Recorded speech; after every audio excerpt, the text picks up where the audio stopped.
All righty. We're going to wrap it up. Our conversation with Kim Haxton from Mythology.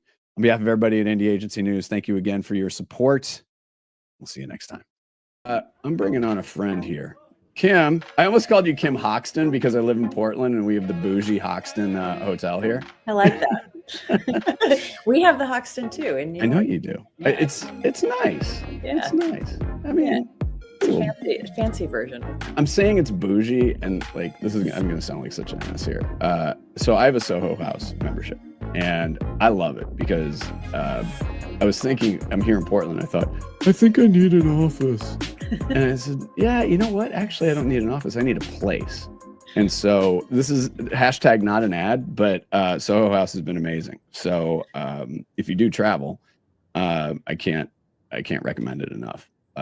Yeah, it's spectacular. And to those of you in Brighton and Hove, I want to do something this fall down there because there's a great Soho House down there. And then there's like, what, 3 of them in New York or 2 of them in New York. Yeah, I think at least 3 at this point. Is it 3? Yeah. So you got LES, Soho, and Chelsea, right? Yeah, Chelsea or Meatpacking, I suppose. Oh, it was Meatpacking. Okay, yeah. Well, regardless, thank you, Soho House. This is not an ad. But if you want to send free stuff, send me a T-shirt, whatever. But so you have a really interesting background, and first of all, congratulations. You've been elevated to partner, and before we get cooking, and you and I were talking a little bit off camera here, you were at Wieden for a minute, and obviously I'm here in Portland, and Wieden is the thing, and just give us a little bit more of your background because I think it helps contextualize this a little bit. Sure, absolutely. I mean, I heard you talking about design. I did start as a graphic designer long ago. That was my my major in college, and I ended up going to Art Center in San Francisco. Oh yeah. And I've probably in a healthy way never been a full fan of advertising in the traditional sense, and so I had no intention of getting into advertising. I think when I moved to New York, I had applied to magazines and I was really interested in editorial. But I had sent a portfolio because back then, many a day ago, you sent a physical book to places. And the place that called me first was Fallon, New York. And it was, man, back in Wayne Best. I think it was Wayne that had seen my book. Ari Merkin was the ECD at the time. And I think because I was a designer, he's actually tells the story where he thought I was much more senior than I was because my books were really well designed. Yeah. And most art director books were really just like a photo and a logo. And so he was ready to pay me a lot more money, he said, until he found out that I had no experience in the industry. And then I got the standard junior rate at that time. But that was sort of my foray into advertising. And so I was at Fallon, New York until it ended, until Anne and Ari decided to go off and start Toy, if you remember, right? Way back when, one of the early indie agencies. But yeah, that was sort of my first job. And then from there, I think I went next to Taxi New York, up in Paul Lavoie. Yeah, Paul came to New York actually, and I worked with him for a while at Taxi. And then after that, I went to Anomaly. So at that time, Mike Byrne joined Anomaly. Yeah, it was. So I think I was the second creative hired there, and now they have hundreds of creatives all over the world. But at that time, yeah, it was him and I, and I think I was second after one other creative, and I ended up working there for a couple of years, and we only, our creative department at that time was, I think, 6 people total for the years that we were there. Yeah. So that was an amazing experience. And working with Mike was, he kind of functioned as my partner. He didn't really hire me a partner. So because he really loved to be sort of engaged in the work as a writer as well as so we had his Philly thing. I mean, let's be honest. I mean, hey, good for him because here we go. They're in the Super Bowl. Well, I thought about him when they won. I didn't talk to him in a long time, but I did think about him. No, it is funny how they all come out of the wood. We all come out of the woodwork. It's like, yeah, we're gonna win it this time. Yeah, it's gonna be nice. Yeah. Well, I hope for his sake. I hope. You're so full of shit. No, I'm kidding. Yeah, I don't have. You're being diplomatic. You don't care. You don't care. Yeah. I am being diplomatic. Yeah. But, I mean, I'm from New England, so and I'm not. But my mother owns a liquor store, and when the Patriots do well, the liquor store does well. I'm sorry, she owns a what? She owns a liquor store. Yeah, you're mispronouncing it. The fucking liquor store. Oh, liquor store. Yeah, that's right. Over across the border in New Hampshire. Right on the border. You've been to Rhode Island. Yeah. Okay. Going across the border, don't pay any tax for that. Yeah. Oh my God. Yeah. But so Anomaly, and then where next? Anomaly, and then I think after Anomaly was the first time I quit advertising. I quit a few times, yeah. Right. And I freelanced for a long time, and then I got sucked back into BBDO when Blue Bars was there, and I had the luxury of working with him for a little while, really closely for a couple of years, and then I think I quit again, right. And then freelanced again for a good amount of time. Went to Wieden as a freelancer. Yep. And at that time, Susan had come over from Portland, and they were pitching Gap. And that was what I was working on. Oh, that's right. Yeah. Yep. And so we won that pitch, and I came on full time to work on that account, which was really exciting. I look at the stuff that you've done and the brands that you've worked with. And you've been at Mythology, formerly Partners in Spade, since long time. Since 2018. So I mean, a great stretch. I like the variety that you've been in front of, and the thing about Mythology is, of course, big brands like you got your Targets, your Universals. Absolutely. Then you got like, oh my God, A24. Forget it. Those fun. Those beautiful French weirdos. I love them to death. You got Just Egg. I mean, like this is like the variety is insane. So I'm curious to understand with all of that experience, and obviously it makes a lot of sense that you've moved up to partner, because I think part of it is you have this institutional knowledge, but it's all over the place, which is a great thing. What do you think has been helpful by having that much variety? I think, first, you don't get bored as easily. So I think, I think what's always fascinated me about advertising is it's almost like being an actor. Like you're able to, at Mythology, especially because we're small, we don't have to take on so many clients at a time. So you're able to do like really deep dives into each of the brands that you're working with. And like an actor, you're kind of, you're fully, like when we were working on, Just Egg, we were like, everyone kind of was like, all right, we're going to be a vegan for a couple months. And we got really excited about it. And, when we worked on Universal, we went down to Universal. It was 102 degrees. We did like a 5-day immersion. We went to Disney.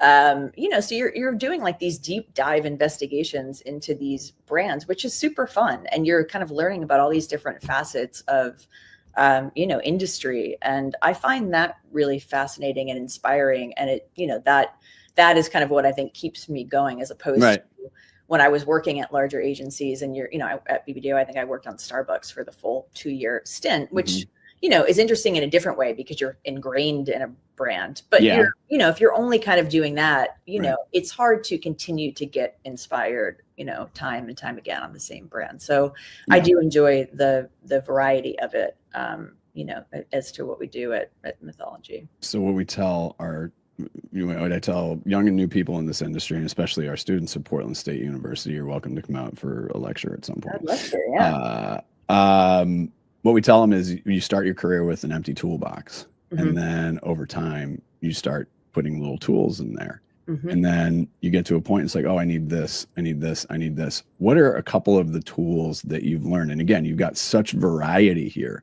What are a couple of the tools in your toolbox that you go, oh yeah, it's like for me, for example, being a morning show producer allows me to think quickly and to like move on certain things a certain way.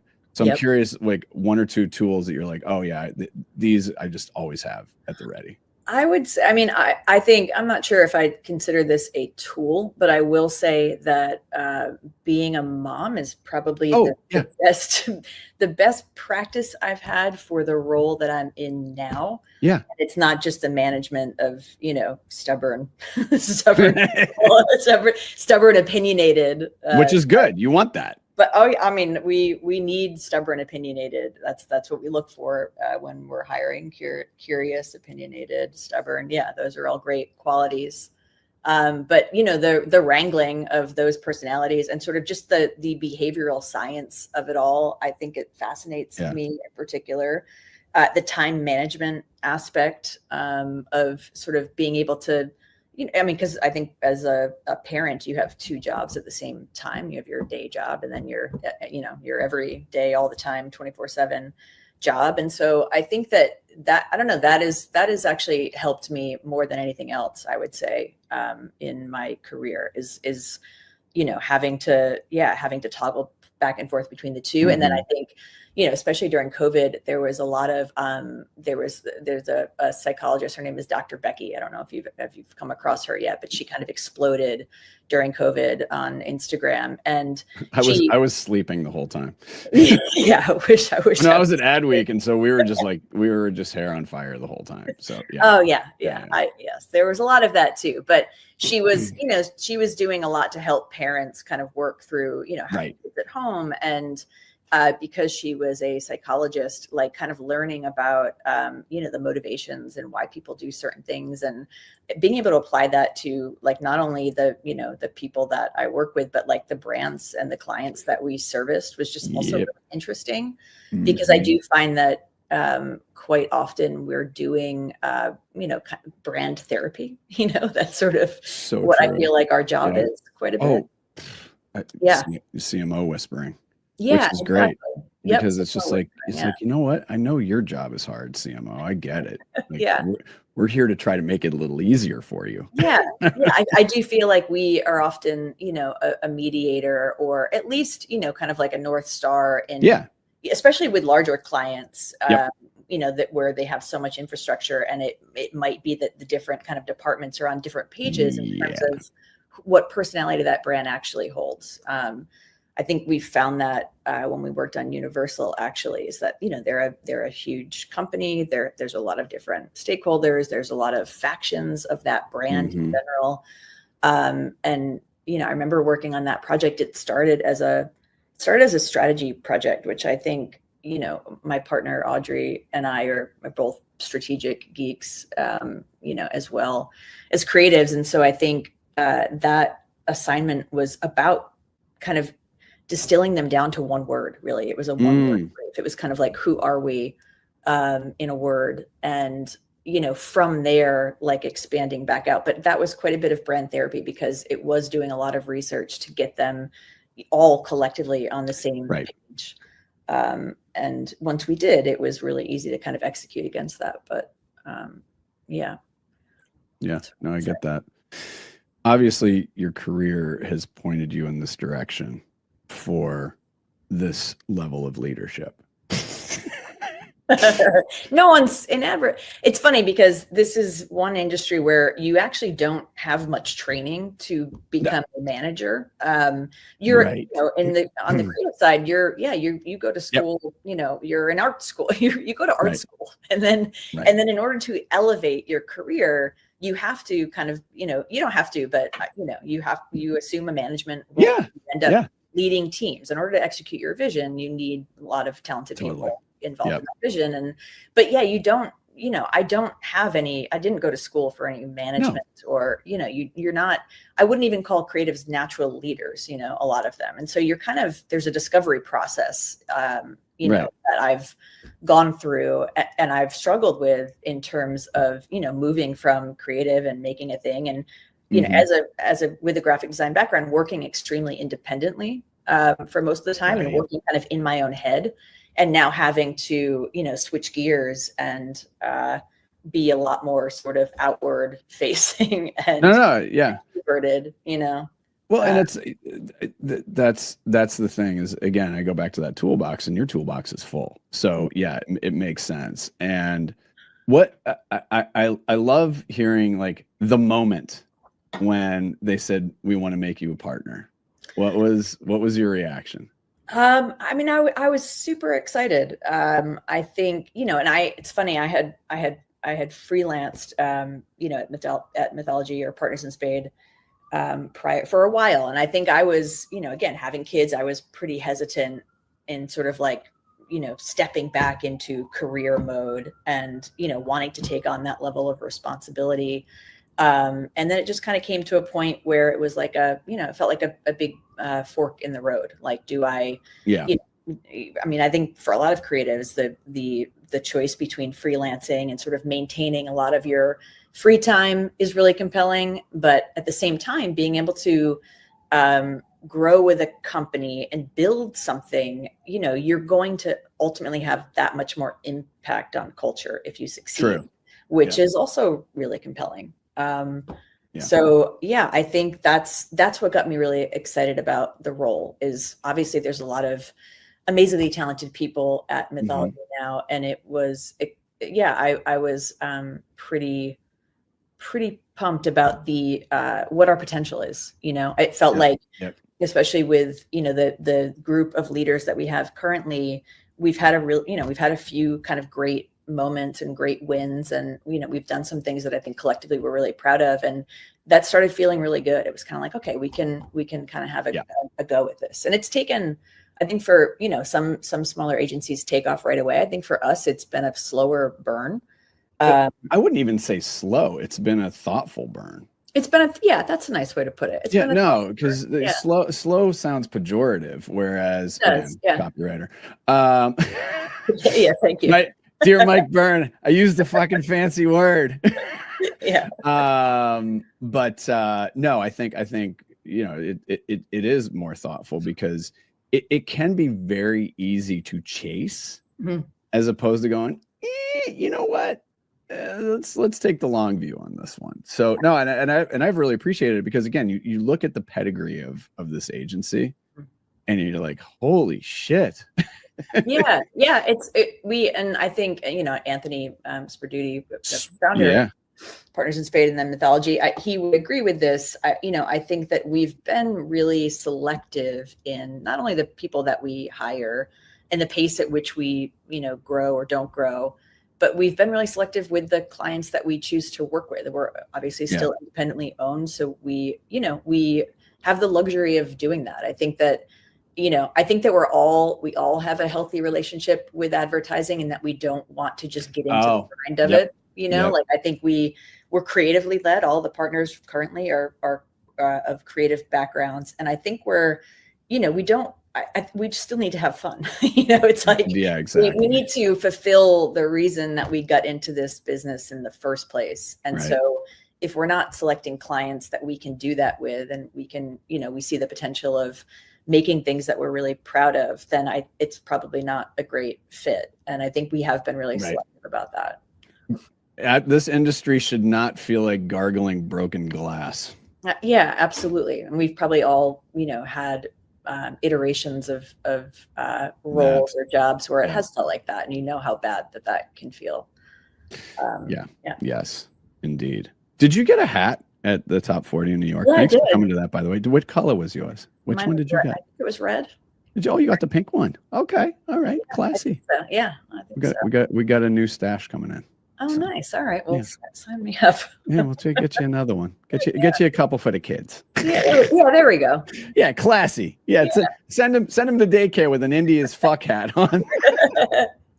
They did. They you know what? In Boston, they'd be like, nice hat. Right. In New York, it's like, ooh. Exactly. Oh my God. Well, Kim, congratulations. Number one. Thank you so much. Congratulations, Anthony. I'm half Italian, so it's like, all right, Tone. Good job, Tone. But I'm stoked for all of you. It's been really fun getting to know all of you. And again, I just think the work that you're doing is fantastic. And as always, we appreciate your support of this mission. Oh, it's so nice to hear. Thank you, Doug. Appreciate that.